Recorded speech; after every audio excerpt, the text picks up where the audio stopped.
Hello friends, welcome to உங்கள் சேவை channel. இன்னைக்கு நாம ஒரு சூப்பரான தகவல் பத்தி தெரிஞ்சுக்க போறோங்க.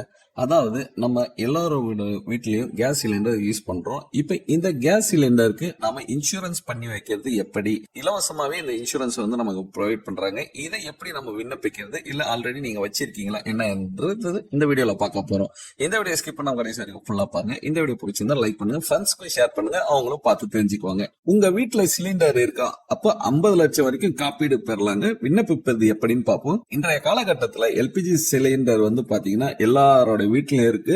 எல்பிஜி கேஸ் இல்லாத வீடுகளே இல்ல அப்படிங்கிற மாதிரி சொல்லலாம். நகர்ப்புறங்கள் மட்டும் இல்லைங்க, கிராமப்புறத்திலும் தற்போது பாத்தீங்கன்னா சமையல் கேஸ் சிலிண்டர் பயன்படுத்த தொடங்கிட்டாங்க. இப்போ இன்னும் சொல்ல போனா எல்லார் வீட்லயுமே கேஸ் சிலிண்டர் தாங்க.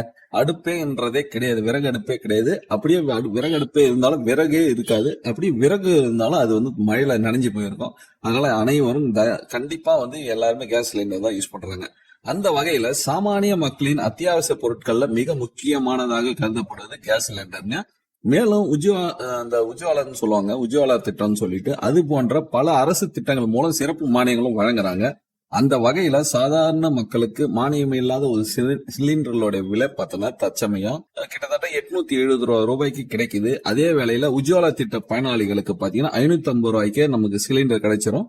அதாவது அவங்களும் 870 ரூபாய் கொடுத்துதான் வாங்குவாங்க. அவங்களுக்கு ஒரு 300 ரூபாய் வந்து மானியமா அரசு வந்து கொடுத்துருவாங்க. ஏன்னா இந்த உஜ்வாலா திட்டத்துல அவங்களுக்கு சிலிண்டர் வாங்கினவங்களுக்கு எல்லாம் மானியம் 300 ரூபாய் வரும். மற்றவங்களுக்கு 20 ரூபாய் 22 ரூபாய் அந்த மாதிரி தான் தருவாங்க. சோ இந்த உஜ்வாலா திட்டத்துல எப்படி வாங்கணும் அப்படின்றது தெரியல, கமெண்ட் பாக்ஸ்ல தெரிவிங்க. நான் ஒரு வீடியோவை போஸ்ட் பண்றேன். ஓகே, வீடியோ பார்க்கலாம். மக்கள் என்னதான் பாதுகாப்பாக பயன்படுத்தினாலும் பல நேரங்கள்ல கேஸ் சிலிண்டர் விபத்துகளும் உயிரிழப்புகளும் நடந்து கொண்டுதான் இருக்குது. இது போன்ற சந்தர்ப்பங்கள்ல விபத்தால ஏற்படும் இழப்பீட்டை வாடிக்கையாளர்கள் காப்பீட்டு மூலம் ஈடுகட்ட முடியும் என்ற உண்மை இது வரைக்கும் நிறைய பேருக்கு தெரியாதுங்க. நிறைய பேருக்கும் அவங்களும் யாரும் வீடியோவாவும் போட்டிருக்க மாட்டாங்க.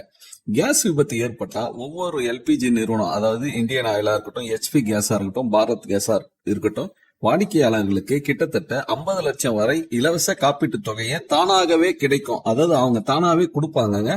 இது எப்படின்னு பார்ப்போம். அதாவது எரிவாயு கசிவு ஏற்பட்டாலோ அல்லது வெடிப்பு ஏதாவது நடந்தாலோ இந்த மாதிரியான விபத்து ஏற்படும் பொழுது பாதிக்கப்பட்ட குடும்பத்திற்கு 50 லட்சம் வரைக்கும் நம்ம இன்சூரன்ஸ் கிளைம் பண்ண முடியுங்க. அதே சமயம் இந்த விபத்துல சொத்து சேதம், மருத்துவ சிகிச்சை மற்றும் இறப்பு ஏற்பட்டால் அதற்கு ஏற்ப காப்பீட்டு தொகையும் வந்து நிர்ணயிச்சிருக்காங்க.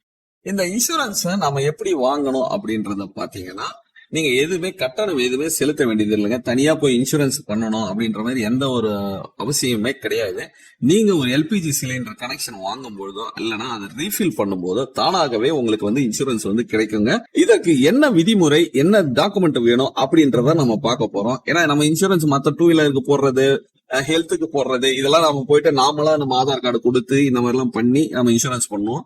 இதுக்கு வந்து இந்த மாதிரிலாம் எந்த ஒரு ப்ராசஸும் கிடையாதுங்க. நம்ம ஒவ்வொரு வாட்டியும் ரீஃபில் பண்ணும் போதோ இல்ல புதுசா கேஸ் கனெக்ஷன் வாங்கும் போதோ நம்ம ஆல்ரெடி நம்ம டாக்குமெண்ட் அவங்க வச்சிருப்பாங்க, ஆதார் டீடைல் எல்லாமே. இதை பேஸ் பண்ணி அவங்க வந்து ஒரு இன்சூரன்ஸ் மாதிரி போட்டுக்குவாங்க. ஏன்னா இதெல்லாம் ரொம்ப எல்பிஜி சிலிண்டர் எல்லாம் யூஸ் பண்றது ரொம்ப ஒரு எப்படி சொல்றது, இந்த மாதிரியான சிக்கலான பொருள் இல்லைங்களா. அதுக்காக கவர்மெண்ட் தானாவே இதை வந்து இன்சூரன்ஸ் வந்து பண்ண சொல்லி எல்பிஜி நிறுவனங்களுக்கு ஆல்ரெடி போட்டு வச்சிருப்பாங்க. இதை நம்ம வாங்குறதுக்கு என்ன ஒரு சில ரூல்ஸ் எல்லாம் கொடுத்துருக்காங்கன்னு பார்ப்போம். வாடிக்கையாளர்கள் சில பாதுகாப்பு விதிமுறைகளை பின்பற்றினால் மட்டுமே விபத்து நடக்கும் போது ஏற்படும் இழப்பீட்டிற்கு ரூபாய் 50 லட்சம் வரைக்கும் இலவச காப்பீட்டு பெற முடியுங்க. அதாவது நீங்கள் பயன்படுத்தும் கேஸ் அடுப்பு, சிலிண்டர், ரப்பர் குழாய், ரெகுலேட்டர் போன்றவை ISI முத்திரை உடையதாக இருக்கணுங்க. இது ரொம்ப முக்கியம். ISI முத்திரை இல்லைன்னா நீங்க பயன்படுத்தி விபத்து ஏற்பட்டதுன்னா காப்பீடு வந்து பெற முடியாதுன்னு தெளிவாக சொல்லிட்டாங்க. மேலும் உங்கள் சமையல் கேஸ் வைக்கும் இடத்தின் அருகில் சேதமடைந்த மின் கம்பிகள் இருக்கக்கூடாது. இந்த காப்பீட்டு தொகையை நீங்க நீங்க பெறணும்னா விபத்து நடந்த 30 நாட்களுக்குள்ள உங்களுடைய ஏஜென்சி மற்றும் காவல் நிலையத்துல இது குறித்து புகார் வந்து நீங்க கொடுத்திருக்கணும். அப்படி 30 நாட்கள் மேல ஆகி நீங்க புகார் கொடுக்காம இருந்தீங்கன்னா நீங்க வந்து இன்சூரன்ஸ் கிளைம் பண்ணிக்க முடியாது. சோ இப்ப நமக்கு தெரிஞ்ச இடத்துல வேற எங்கேயோ இந்த மாதிரி ஒரு விபத்து நடந்து போச்சு, நம்ம வந்து கம்ப்ளைண்ட்டும் கொடுத்துட்டோம், எப்படி நமக்கு இன்சூரன்ஸ் கிடைக்கும் அப்படிங்கறத பார்ப்போம். இதுக்கு ஒரு சில டாக்குமெண்ட் எல்லாம் நீங்க வந்து கையில வச்சிருக்கணுங்க. என்னென்ன டாக்குமெண்ட்னா FIR, சப்போஸ் விபத்து நடந்த உடனே நீங்க கம்ப்ளைண்ட் கொடுத்துருப்பீங்களா, அப்போ வந்து உங்களுக்கு FIR காப்பி கொடுத்துருப்பாங்க. அந்த FIR காப்பி இருக்கணும். சப்போஸ் ஏதாவது நம்ம விபத்து நடந்து ஹாஸ்பிட்டல் போயிருப்போம், அப்போ அங்க கொடுத்திருக்கிற மருத்துவ ரசீது, மருத்துவமனையில நீங்க பேமெண்ட் பண்ண அந்த பில்லு, அது சப்போஸ் இன்கேஸ் அது விபத்தால அவங்க வந்து உயிரே இழந்துட்டாங்கன்னா அதுக்கு உண்டான இந்த டெத் ரிப்போர்ட், அதாவது போஸ்ட்மார்டம் ரிப்போர்ட்னு சொல்லுவாங்க பாத்தீங்களா, அந்த பிரேத பரிசோதனை அறிக்கை இருக்கணும், டெத் சர்டிபிகேட் இருக்கணும். இந்த ஆவணங்கள்லாம் இருந்தா மட்டுமே நீங்க வந்து காப்பீட்டுக்கு வந்து அணுக முடியுன்றத தெளிவா கொடுத்திருக்காங்க. இந்த பேசிக் டாக்குமெண்ட்ஸ் இருந்தாலே போதுமானதுங்க. இது எப்படி நம்ம இந்த காப்பீடு வாங்குறது இப்போ அப்படின்றத பார்ப்போம். ஃபர்ஸ்ட் என்ன ரூல்ஸ்ன்னு பார்த்தோம், அடுத்து என்ன டாக்குமெண்ட் வேணும்னு பார்த்தோம். இப்போ எப்படி இந்த காப்பீட்டை வந்து நம்ம வாங்கணும்ன்றத பார்ப்போம். விபத்து ஏற்பட்ட நேரத்துல எல்பிஜி கேஸ் டீலரை வந்து அழைத்து அவருக்கு தகவலை வந்து நாம் தெரிவிச்சிரும். காவல் நிலையத்துல வழக்கு பதிவு செஞ்சிருவோம். அடுத்து வந்து பாத்தீங்கன்னா mylpg.in அந்த வெப்சைட்டுக்கு போயிட்டு இந்த விபத்து நடந்தது குறித்து நீங்க வந்து அங்க காப்பீட்டு இதுலயும் சொல்லிடலாம். ஏன்னா நம்ம ஆல்ரெடி ஸ்டேஷன்லயும் சொல்லிட்டோம், ஏஜென்சிலையும் சொல்லிட்டோம். இப்ப வெப்சைட்லயும் நம்ம வந்து இதை நம்ம தெரியப்படுத்தணும். இணையதளம் மூலம் காப்பீடு கோரும் போது மேலே கொடுக்கப்பட்டுள்ள ஆவணங்கள் கண்டிப்பா இணைக்க வேண்டியது கட்டாயம் சொல்லியிருக்காங்க.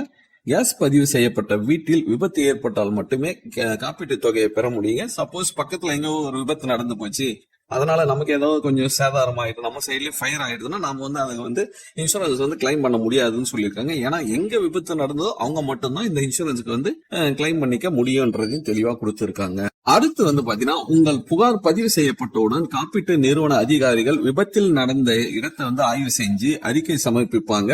உங்களது டாக்குமெண்ட்ஸ் எல்லாமே கரெக்டா இருக்கும் பட்சத்துல உங்க வங்கி கணக்குக்கு காப்பீட்டு தொகை வந்து கவர்மெண்ட் அனுப்பி வச்சிருவாங்கன்றது தெளிவா கொடுத்திருக்காங்க.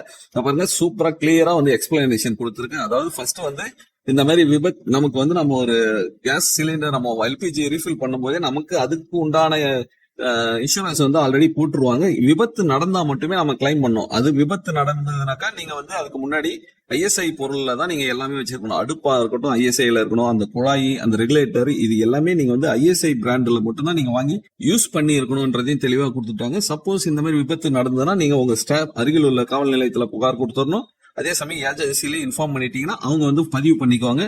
அடுத்து நீங்க இந்த மாதிரி விபத்து நடந்த பிறகு நீங்க என்னென்ன பண்ணணும்னா அந்த எஃப்ஐஆர் காப்பி, மருத்துவ பில்லு, அது மட்டும் இல்லாம இந்த மருத்துவமனையில நீங்க போய் கொடுத்து வாங்கியிருப்பீங்க பாத்தீங்களா அந்த ரசீது, அது மட்டும் இல்லாம இந்த எஃப்ஐஆர் காப்பி, இந்த இது ஒரு சில டாக்குமெண்ட்ஸ் எல்லாம் நீங்க வந்து அவங்க கிட்ட நீங்க சப்மிட் பண்ற மாதிரி இருக்கும் ஏஜென்சில. அது மட்டும் இல்லாம மை எல்பிஜி வெப்சைட் இங்க பாருங்க, நான் வந்து இதை கொடுத்துருக்காங்க பாருங்க. இதுல போயிட்டு இந்த கீழே பாத்தீங்கன்னா mylpg.com இந்த வெப்சைட்ல போனீங்கன்னாக்க public liability insurance for LPG கஸ்டமர்னு இருக்கும். இதுல போயிட்டு நீங்க வந்து கிளிக் பண்ணி இங்கேயும் உங்க டீடைல வந்து இங்க சப்மிட் பண்ற மாதிரி இருக்கும். அந்த டாக்குமெண்ட்ஸையும் அப்லோட் பண்ற மாதிரி இருக்கும். இந்த மாதிரி நீங்க பண்ணீங்கன்னாக்கா அவங்க உடனே அதிகாரிகள் வந்து அதை எடுத்து பார்த்துட்டு நேர்ல வந்து ஆய்வு செய்வாங்க. நேர்ல வந்து ஆய்வு செஞ்சுட்டு இது உண்மையா இருந்ததுன்னா இந்த ரிப்போர்ட்டை வந்து அவங்க கொடுத்துட்டு உங்க பேங்க் அக்கௌண்ட்டுக்கு இன்சூரன்ஸ் வந்து பணத்தை அனுப்பி வச்சிருவாங்க. அவ்வளவுதான் விஷயம். இது நல்லா தெளிவா தெரிஞ்சுக்கோங்க. இதுல ஏதாவது டவுட்ஸ் இருந்தா கண்டிப்பா எனக்கு தெரியப்படுத்துங்க.